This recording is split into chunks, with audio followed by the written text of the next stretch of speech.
he or she leaves, and then I can get to work. But in this coffee shop, I noticed some years ago, and this was when internet dating started.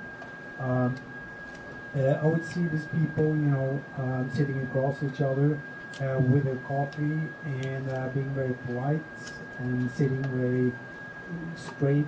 And one would talk at the time, while the other would listen very politely and keeping eye contact. And so first I thought these were job interviews. They looked that way. And then I realized that this is net dating. And so I started, I would, discreetly turn down the music on my, because normally I sit with headphones listening to music while I'm writing in there. So I would turn down the volume and then remove one of my headphones and start listening in on the conversations. And it was something about those conversations. I mean, they were,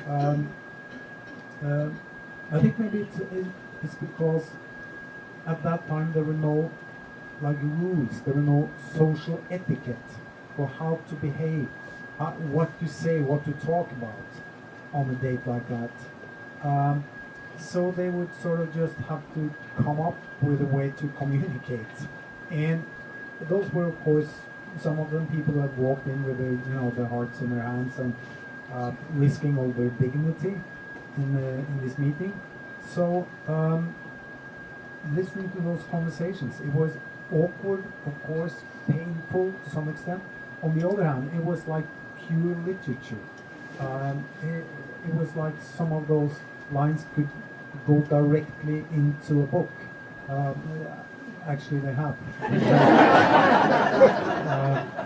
Because I would take notes, some of those things and put them in there. Now, later on, Tinder came along, and people got probably a bit more professional and at those kind of dates. And I wanted, I want to have that in the book. I wanted to have that as sort of the starting point for the book. And I do research for my books. I mean, I try to do everything that Harry does or my character does, and I have done some extreme research, things that are probably prohibited by Norwegian law. But when it they haven't found the bodies yet. No, exactly. But I have to admit that when it came to Tinder dates or Tinder dating, I chickened out.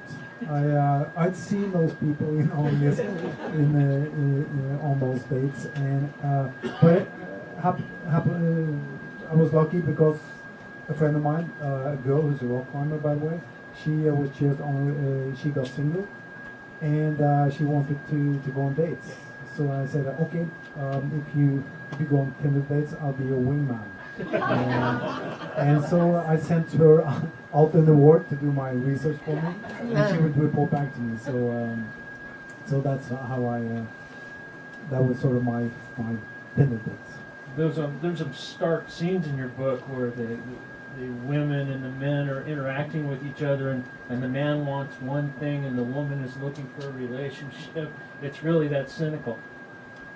Yeah, well, I think that's probably the problem with Tinder. I don't know if it's a problem, but that is very often what happens is that the man wants one thing and the woman another thing, or it could be the other way around also, I guess. Anyway, with my friend, the climber, she's now in a relationship with a man that she met at Tinder. So it does work out. I assume he doesn't have metal dentures. No, he doesn't. So I'm fascinated by the evolution of this particular book, because you go into vampire mythology, and I actually lived in California where they had a series of vampire killings way back. But also the introduction of the metal dentures, and I want to know which came first. Was it the idea that you wanted to use a vampire, a blood drinker, or was it the metal dentures and then it triggered the mechanism? Well, it started with I was doing research for something else for a standalone book, which I never wrote. But then I came across.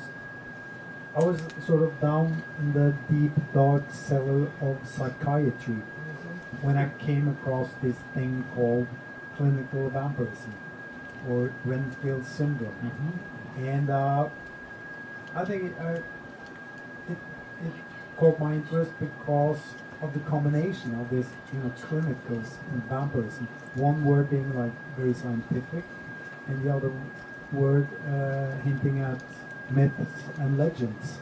And that is the area in which I operate. So I did more research. Renfield syndrome, by the way. Does anybody know where that name is from? Dracula, exactly. It was Dracula's servant, right?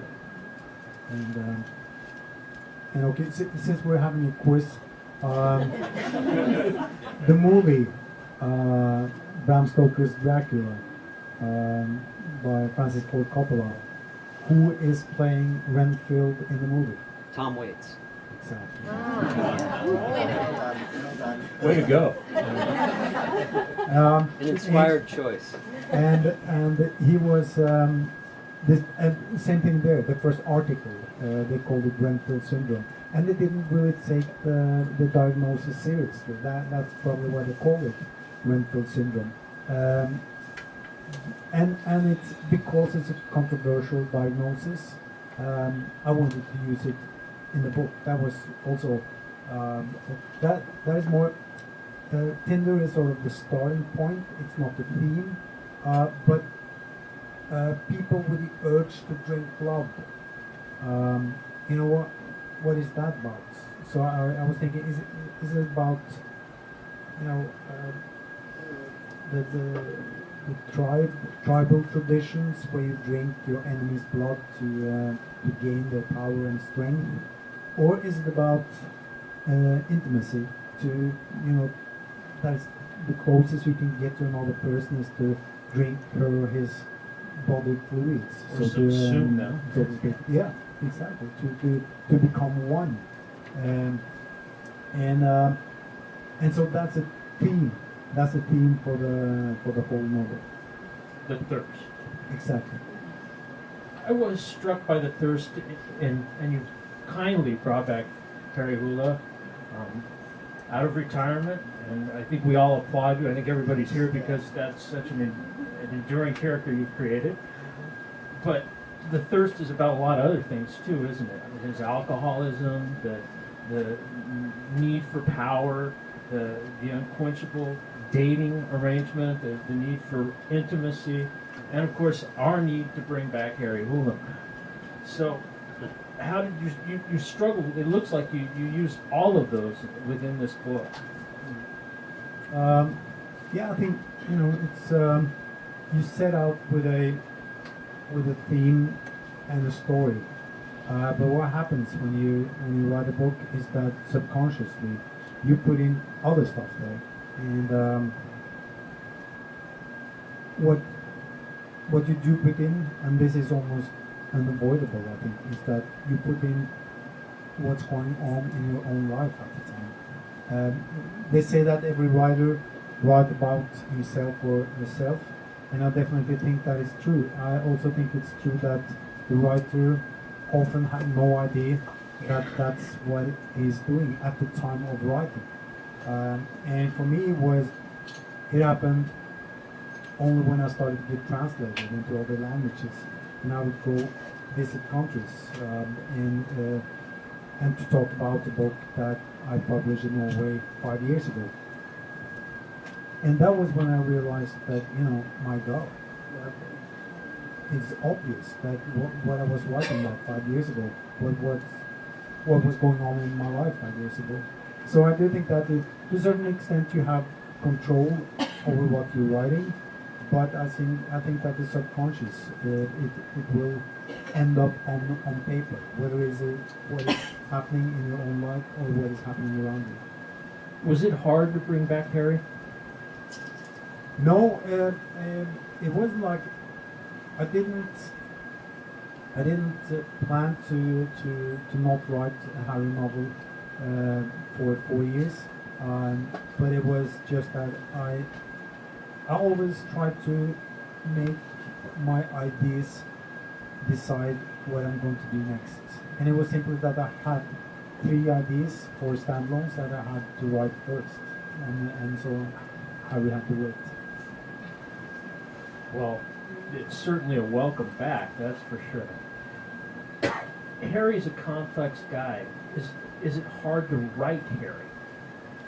No, it's not, and I think that's the reason is that I never planned Harry. It's not like I had to, go back and see if the character is true to the original idea, if it stays the same. I think it's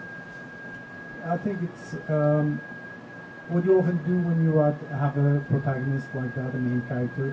You use yourself, and of course it's not like I am Harry or Harry is me, but I think that when you use your own basic values, sense of humor, taste in popular culture, and you put in these things in your character, you don't really have to think about the main character. And in the first 2 books, I didn't need him to be a very defined character because he was more the camera lens into the stories in the first 2 books. He wasn't the main character. He wasn't the driving force in the stories.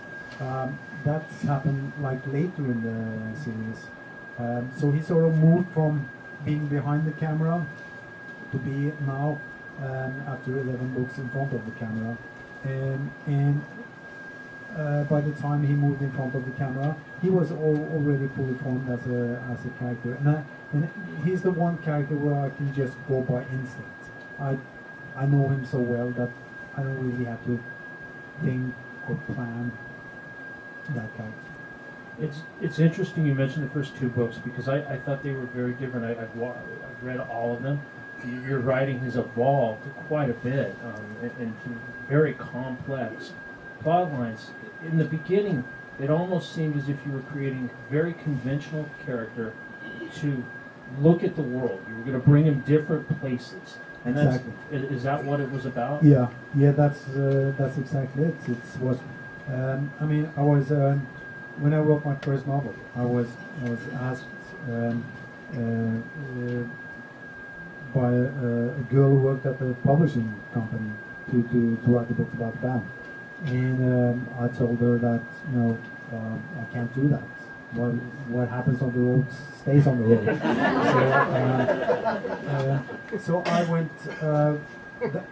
I was going to Australia, and for a vacation. A friend of mine was traveling with me for the first 2 weeks. Then we had to go back to work, and I was having a longer break from my job and from my band.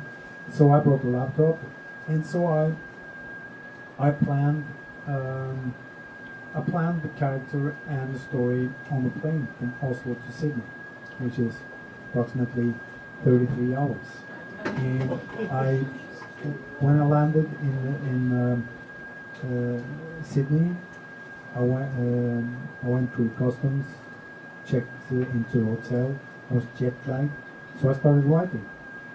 And I started writing about this guy, Harry Hole, who had just walked through customs, checked into the same hotel I was staying, and he couldn't sleep. So I just kept him close myself, and it was, I hadn't really planned that much. It was the story just. I'm pretty sure that the plot I planned on the plane changed a lot during the writing. Well, nowadays I plan the plots. I work a lot on the plots. I probably spend half the time it takes to write the books. I probably spend writing synopsis and planning and editing before I write like chapter one. You know, this is now I start writing. Well, certainly the complexity of your books have changed immensely. I described it in the review I wrote as a chain of paper dolls scattered across the room, and then you kind of put them together one by one and see the dagger all the way through the hole in the middle of all of them. I mean, that's how your books come together. You use misdirection, you use these plot devices, and of course twists, and you had a lot of fun in the Thirst as well. I don't want to give anything away, but you end it in a very different way in a kind of what we would call a courtroom setting. Was that fun? Were you trying to play with genre? Yeah, I think that you have to do that. I mean, the readers, the modern reader is so well educated. I mean, if you look back at our parents or grandparents, we probably consume 10 times. I mean, in a year, we probably consume as many stories through TV series, books, and movies as they did in a lifetime. I mean, it's so. In order to thrill and to manipulate, because we do want to be manipulated as readers. In order to do that, you have to. I think you have to be quite clever, and especially if you realize that your readers are just as intelligent as you are, and also they know genre, and so you can. I guess if you go back 20, 30 years, playing with genres would be considered like experimental literature, high literature. Nowadays, I think that is like it's almost expected because we are so well educated as story consumers. Are you a horror writer? At the core, you haven't played with horror, but your books have been described as horror stories. I think that I am drawn to horror simply because I was so afraid of the dark. When I was a kid, and and I still have problems watching horror movies. I get so scared, and you think, but you like this horror stuff yourself. I'm not so scared. Well, my fright is my fuel. Well, you've made innocuous things pretty terrifying. If any of you have read The Snowman, how does someone come up with a snowman with a scarf around it to represent everything bad in your life? That was actually the only novel I wrote that started with a title. It was a friend of mine who is a film producer, and so he phoned me and said that we are brainstorming, trying to come up with a title for a movie, which is about some young people who are ended up in a deserted ski resort, and they start getting killed one by one. So it's a classic horror movie setup. And I said, what about The Snowman? And he said that, okay, that's a good title, but there's no snowman in the movie. And I said, I think the title is so good, you should consider having a snowman in the movie.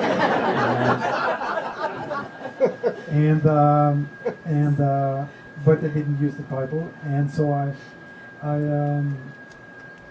started thinking about that title. Just I didn't know what it was about, but it was, of course, the idea of something that we consider being, nice family thing, something you do in your backyard. So it's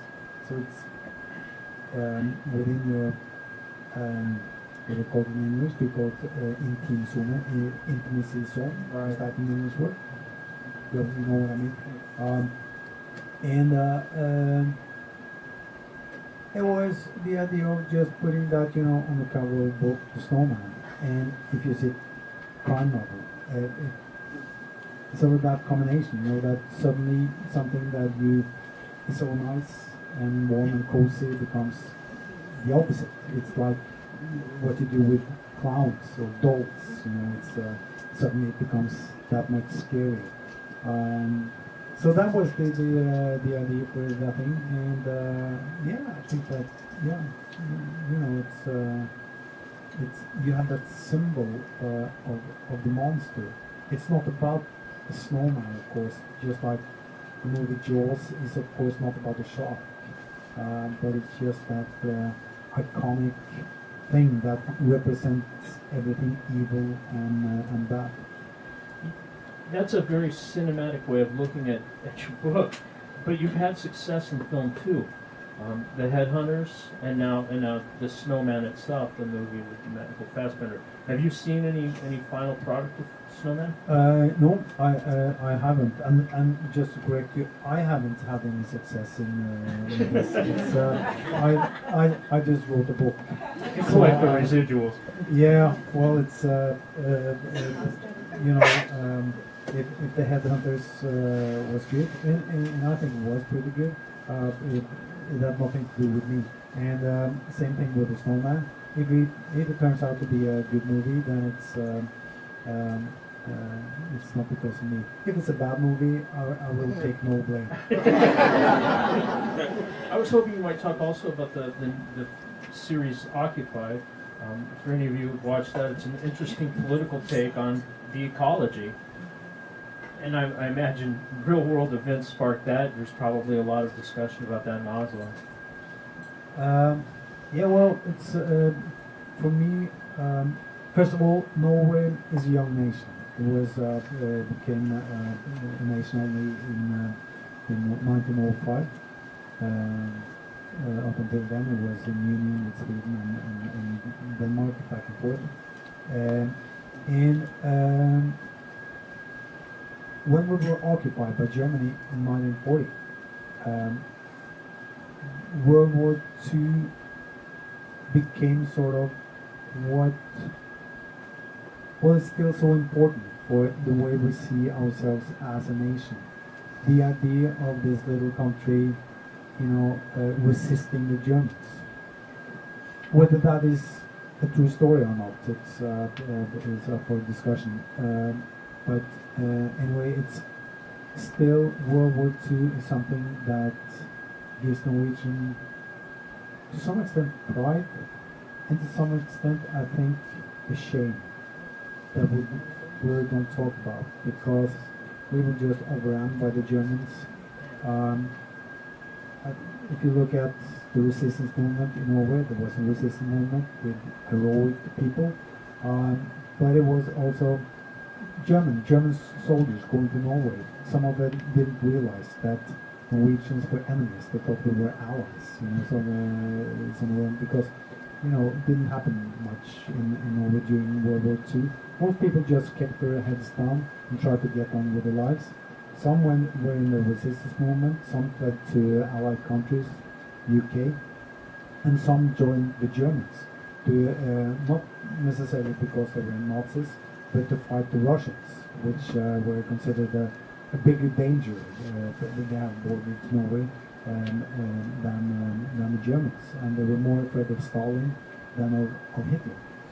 And my father, who grew up in Brooklyn and moved with my grandparents to Norway in 1940, or before that, but had moved to Norway when we were occupied. My grandparents and they were anti-communists coming from America, and so at the age of 19 he volunteered to fight with the Germans against the Russians. And my mother, on the other hand, her family was in the resistance movement, so she would run errands for them, just being this young girl during the war. And by the way, they never told me how the wedding was. But it meant that I grew up in a family where we talked about the war, and we talked about the choices we make in war, whether it's like my father, the wrong choice, and my mother, who didn't really have a choice. it is still it is still a thing that is so important in the minds of Norwegians. So I decided what about making a series where we have the Russians invading Norway in order for Norway to keep on producing oil. And there's it's okay by the EU and United States because they need Western countries to produce oil. And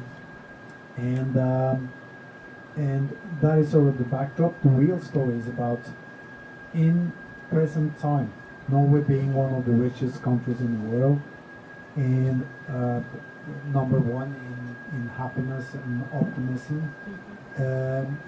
You know, if you have an occupation where the occupiers let us keep our privileges, let us keep our standard of living. Seemingly we are free, we can still go to Barcelona and London for our weekend shopping or soccer matches. The same shows are on TV, you have the newspapers. You know, in that situation, what would we today be willing to sacrifice for words like freedom, independence, sovereignty, democracy? What does it really mean? What would we today be willing to sacrifice? So that was the idea for the TV series. Now you mentioned happiness and lifestyle, but yet the Oslo you reflect in your books, the heroin, the kind of netherworld, the serial killers. These are fears projected. Why Scandinavian crime is so fraught with this when you have such a wonderful lifestyle? Well, yeah, I think one can argue that this is not very realistic, and it isn't. You know, there are probably more people killed by serial killers in the Harry Holt series than there has been in Norway for the last 100 years. Snowmen, leopards, phantoms. Exactly. So, but again, these are not stories about the shark. These are stories about the people fighting the shark. And I'm not trying to, you know, my books are not documentaries on police work or on real crime in Scandinavian countries. Those would be very thin books. But I think one of the reasons why it actually works quite well is that people get context. They get that. They understand that, you know, a murder in a small innocent village in Sweden or Norway is a shock to the system. More so than if you were writing about a murder in, I don't know, south in Chicago or St. Louis or the Bronx. South Phoenix.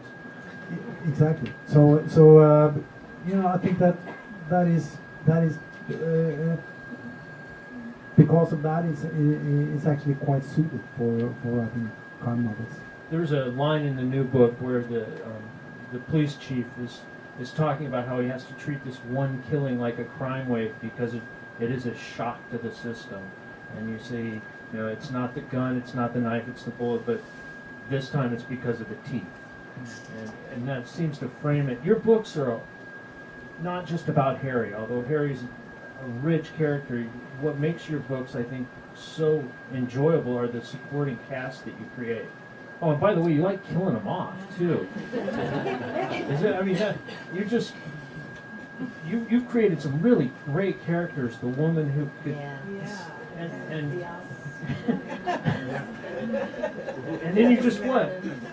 Kill them. Yeah, well, they have to go.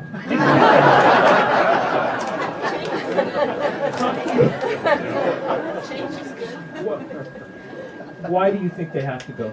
Why not create these archetypes or these? I think that it's there's a sort of a I think to every story, I mean, the writer is in charge, but on the other hand, to every story there is a sort of gravity. There is a logic to every story, and the Harry Holt series is the whole story arc is the story arc of a tragedy. So I think you just have to go with that. It's that kind of story.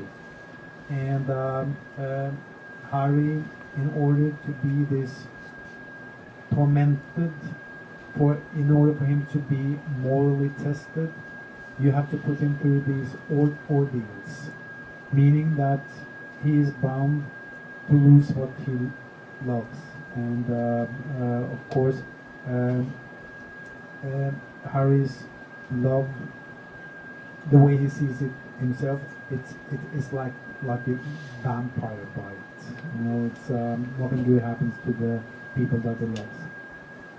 I also think that you have a love affair with trolls. Yes, that's correct. It's, Trolls is what you would, I guess, call an anti-hero. For those unfamiliar with the book, he's a bad cop, but he shows up in every book, and sometimes you think things are going to happen to him, but he manipulates his way out of it with help. Talk to me a little bit about Trolls. Yeah, he was a character that I don't remember exactly in which book he first appeared, but it was only five or six books ago. And at that time, he was just a sidekick to Michael Bellman, who later became chief of police, and who was like Harry's enemy. But it was something about this loser. Have you seen Beavis and Butthead? like this, and he would be Beavis, this really annoying character that you have to hate him. But in that intense hatred for this character grew a certain kind of love and compassion for this total loser. And much to my own surprise, I saw that I wanted him more and more in the books, because he is there he's so useful to describe the worst sides of ourselves, but that still is this very human side that all of us have. So I can just put all those disgusting sides of ourselves in that character, and I think secretly you will love him. Now you've hinted, and I know we want to take questions, but you've hinted in this book, you've actually got a real thread going of a threat that's coming to Harry. You in this book with a little bit of ambiguity in terms of what's coming Harry's way. What do you got planned for Mr. Hula? That would be a spoiler. That you have to find out. But you're right. But yeah, no. Let's not go there. That's yeah. All right. Well, I bet we do have questions with such a packed house. Anybody want to go? In the back. There's an all-consuming story in Norway, a real-life mystery about the Isdals. Can you make a comment about that? A real-life story of Mystery. A woman was murdered in 1970 in Oslo. 1970? Yeah, and it remains a big mystery in Norway. A murder mystery from 1970 in Norway. A real-life one. Isdal woman. Okay, I don't know about that. Okay. Yeah. I thought I knew about every murder in Norway. But not that one. Anyone else? Go ahead. You write a whole series of children's books, Dr. Proctor. What inspires you to write this series of children's books, basically on passing gas? What inspires you to write children's books based on passing gas? And this is a reference to the Dr. Proctor series. Well, it was some years ago. My daughter, she would always, ask me to tell stories. Actually, she would order me to tell stories, and she would dictate what ingredients she wanted in the stories. And there was this one summer when she said that,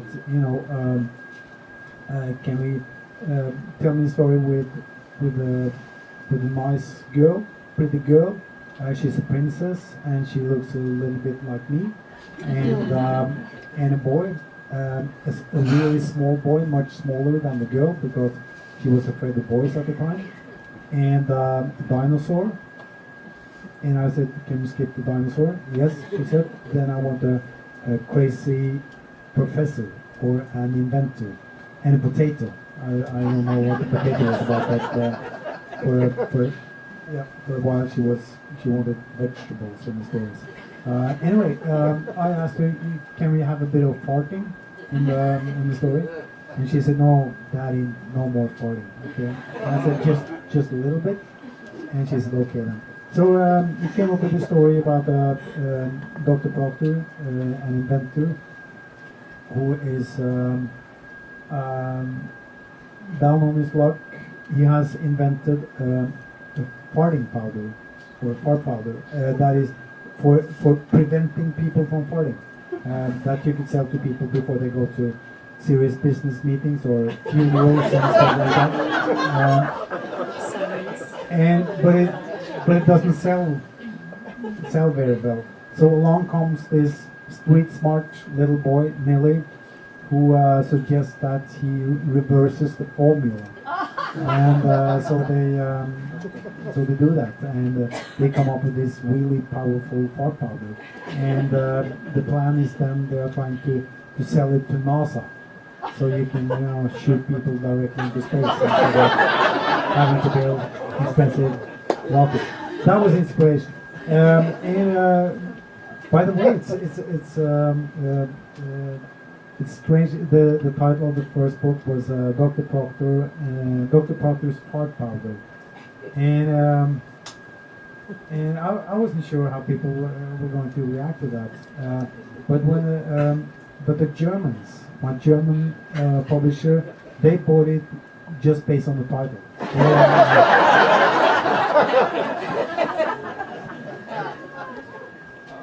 Right there. I love Midnight Sun because I've been to the Nordkapp. Are you planning on doing any more stories in rural, remote Norway outside of Oslo? Does he plan on doing any more stories centered around the Midnight Sun, Blood on Snow books? No, not really. But I spent a full year and then some more time in the north tip of Norway, which is like would be like Alaska compared to the rest of the United States, like a very different place. Very fascinating. All the way back in the yellow? Question about translations. The English translator is fabulous. Love reading books. And I'm wondering, can you tell us anything about you putting the words on the page in Norwegian, and how they get to us in English in Germany, German, etc.? Do you have any role in the selection or the retention of the translator? Do you have any role in the translation of your books as they get translated from language to language? For my first book, when my first book was translated, Don Bartlett, my English translator, came to Oslo to do research, and we spoke, and then I read the first chapter of his first translation, and what happens is that things will get lost in translation. It's just inevitable. Whether it's humor or factual things will get lost. And I also saw that Don Bartlett did a better job of solving that than I could have done myself. So, and I liked his translation, so I decided I will just have to trust Don, and I don't read the translations just to save myself the frustration of seeing all the things that will get lost or have gotten lost. When it comes to other translations like German and Italian, those will be translated directly from Norwegian. But when you come to countries like South Korea or Thailand, and it's really hard to find somebody who's a translator and who translates from Norwegian. I mean, Norway is a small country, population 5 million. Then they will use the English translation, which is why the English translation is so important for writers from small countries. Back with the white shirt. Who do you like to read? What do you like to read? I'd read anything. When I look at the books in my shelves at home, there's everything that's not necessarily crime fiction. I don't read that much crime fiction. I didn't before I started writing either. I like right now. I'm reading the classics. I'm reading Charles Dickens and Honoré de Balzac, stuff like that, and some young Norwegian talented writers. I grew up with American literature because of my father. So Mark Twain was my favorite when I was a kid, and I just revisited his world, and he's still great. Do you have any influences that you call upon when you write? Yeah, well, when it comes to crime fiction, I would say American writer Jim Thompson would be probably my favorite. And he was Killer Inside? Exactly, and Population 1280, those would be inspirations. Charles Bukowski, I read the Beatnik Brothers, Jack Kerouac, and stuff like that. So I guess maybe because of the American influences, my books probably are as much in the tradition of the American hard-boiled detective story as in the tradition of the Scandinavian crime fiction story. Okay. Yes, I read your interview in the New York Times Book Review last Sunday, and I really enjoyed it. And you mentioned Karen Fossum as someone who you really admire quite a bit, and I also love her stuff. But one thing that I wanted to ask you about, I almost feel like the weather, the long summer nights, the short winter days. Do you feel that it's almost like that becomes a character in your books as well as the people? And I was wondering, do you think this is why maybe we see this bend in maybe writing about horror and crime, this type of thing? Because living with a long, long day like that in the summertime, and then the darkness and the coldness of those winters, does that do something to a person?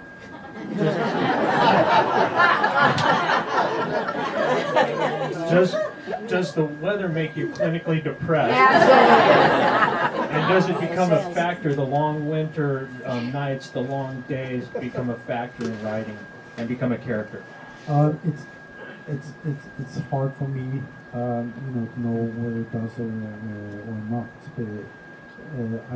I remember I read a German review saying that, talking about the Nordic lights in the novels, and I had no idea what they were talking about. But it doesn't mean that the reviewer wasn't right, but it's probably easier to see from the outside in than for me. Yes, I guess the weather and the seasons, the changing lights, it does play a certain role. Whether it plays a big role, I'm more uncertain. Now you have used not just weather but countries. As I mentioned in the beginning of your stories, you had Harry going to different places, and you had him do that a while in a couple other novels, The Leopard, I believe. But you've sort of pulled back from that. Now everything is set in Oslo, Is that a conscious decision, or is that just where the story takes you? Yeah, I think it's where the story takes me. I wouldn't rule out, taking Harry to Phoenix. There you go. You heard it here. He just said Harry's coming to Phoenix.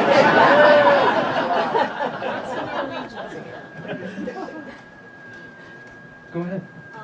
You mentioned the series Occupied. Will there be a second season of that? I love that show. She asked whether there will be a second season of Occupied, and the answer is yes, there will. Go ahead. I'm curious what you personally experience when you finish a book. Is there a catharsis of some sort that you may feel at the time? What is the sensation of completing a book? What do you feel when you're done? I feel like there should be a sensation of sorts.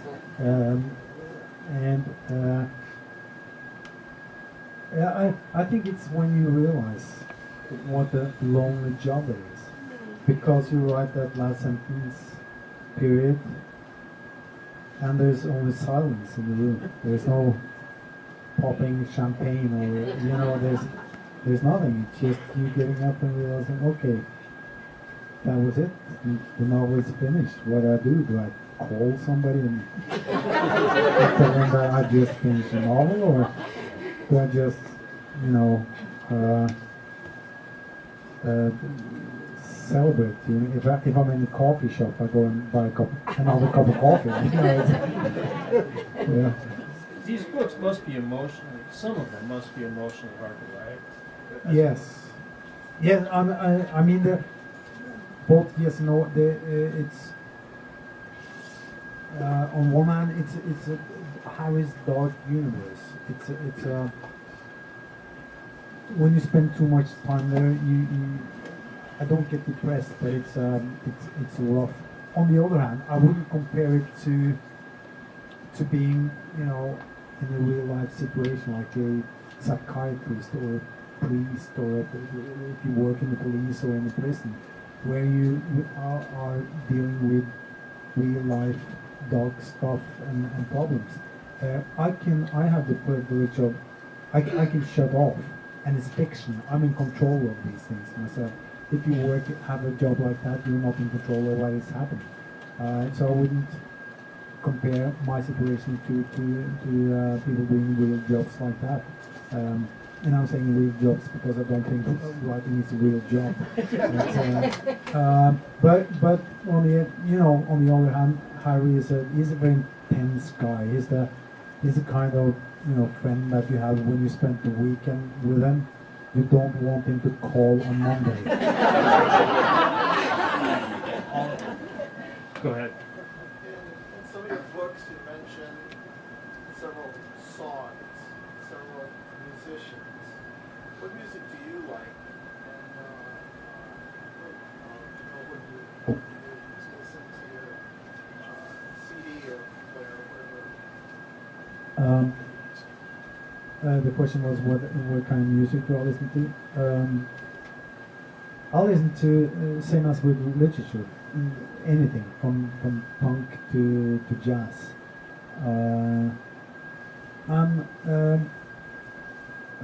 There's a line in I think the first that's been or maybe it was in Police that's been quoted a couple of times when Harry says about Oleg, who is the son of his girlfriend, and they have this bond through music.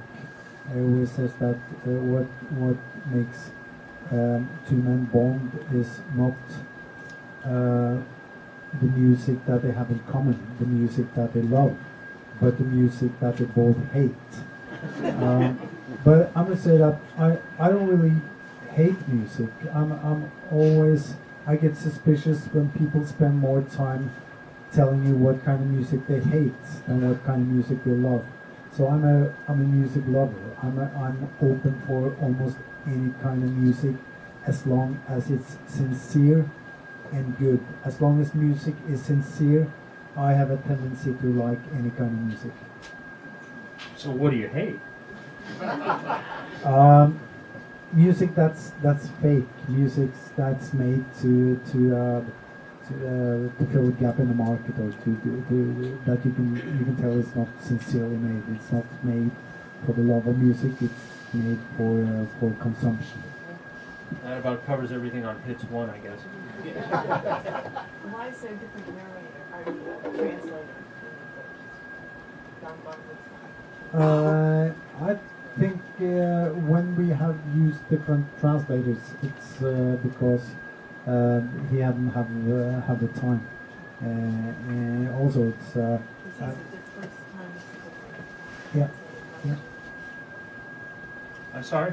Oh, the question was, why was there a different translator in this book? I apologize. Go ahead. First of all, I read the book. I read the book last week. And I thought it was just fantastic. One of your absolute best. Unlike a lot of writers, after 8 or 10 or a dozen books, you just seem to keep getting stronger and stronger. And I thank you for that. Well, thank you. I really enjoyed it. You were asked earlier about killing off some of the characters we've gotten to know. And it made me think about the fact that you don't seem to believe in happy endings. A lot of the people who are captured, abducted in many of your books, we're hoping the police are going to rescue them. It seems they're coming close, but typically they don't make it in time. Is that a conscious thing? Are you just trying to get us angry or what? No, again, I think it's just, I thought if I try to force the stories, I try not to do that. I mean, we talk about Charles Dickens.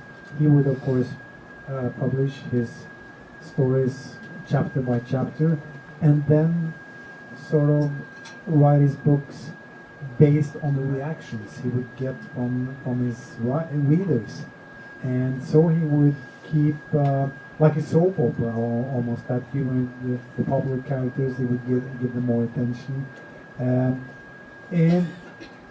to put it that way, that certainly worked for Charles Dickens. But for me, it's like, I could never do that.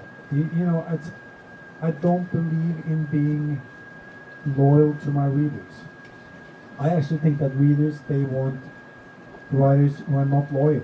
It doesn't give them what they want, but give them something they didn't know they wanted.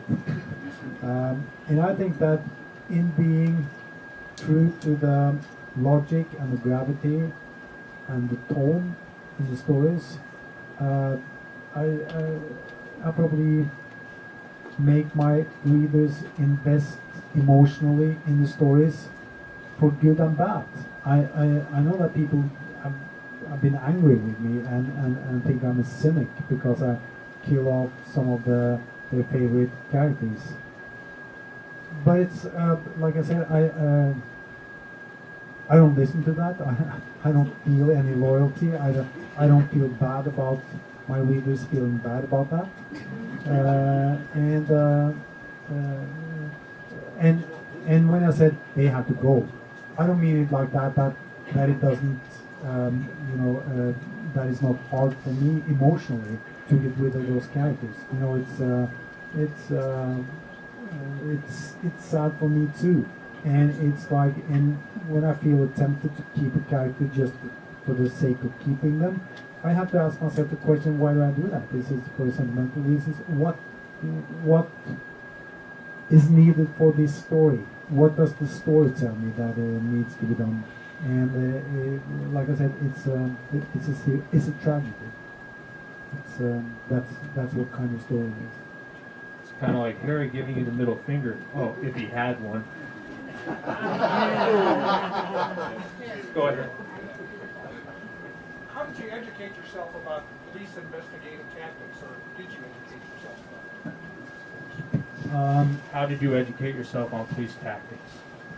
Simply phone down to the police house in Oslo and ask, is there somebody there who can help a struggling lawyer with facts? And they were just like really helpful. So now I have friends working, people I regard as friends who works at the police house.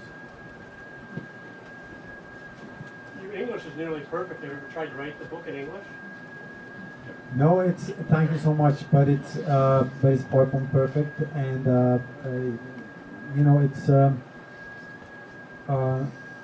when you learn a language, because I know that you have the privilege of being born with speaking English and you know having the language that dominates in the world and the language that everybody else has to learn, and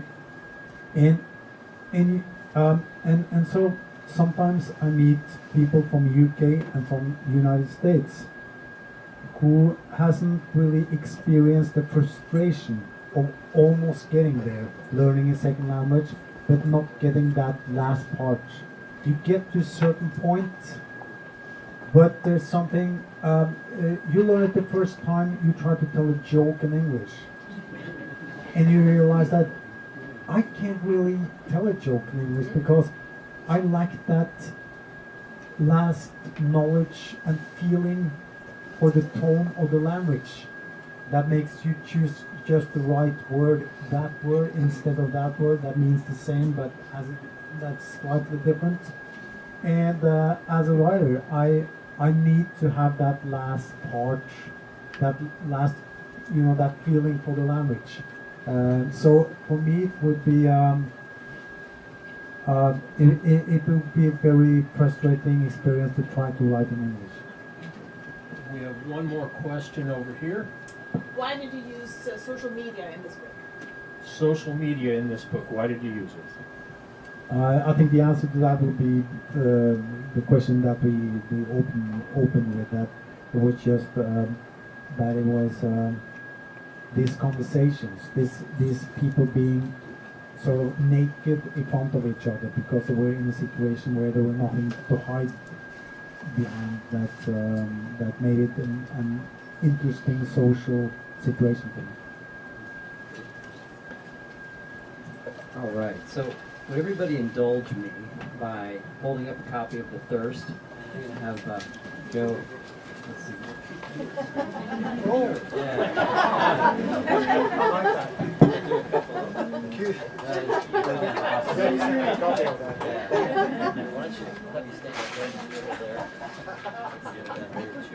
Oh, that's beautiful.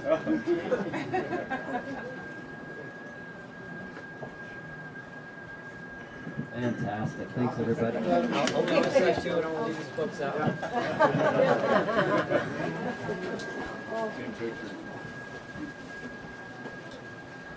All right. Excellent. Now, I know that there are a lot of you here, and we've probably broken every single fire law in existence. So there's really only one way this is going to work. And everybody who bought a book should have received a numbered ticket. If you would do me a big favor and simply, maybe the first 30 of you, if you'll stay. Everybody else, if you wouldn't mind getting up and folding up your chair and just putting against whatever wall's closest to you. And everybody except for the first 30, if you'd step outside just for a few moments, and we will, Joe will be able to sign everybody's book.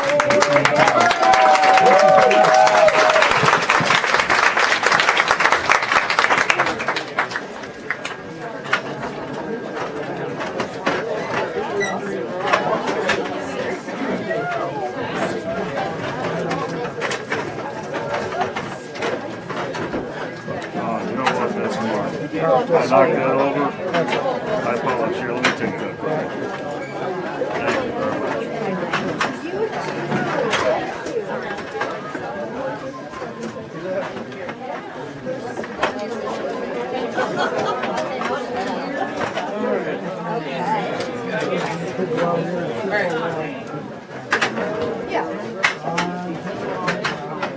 Thank you, sir.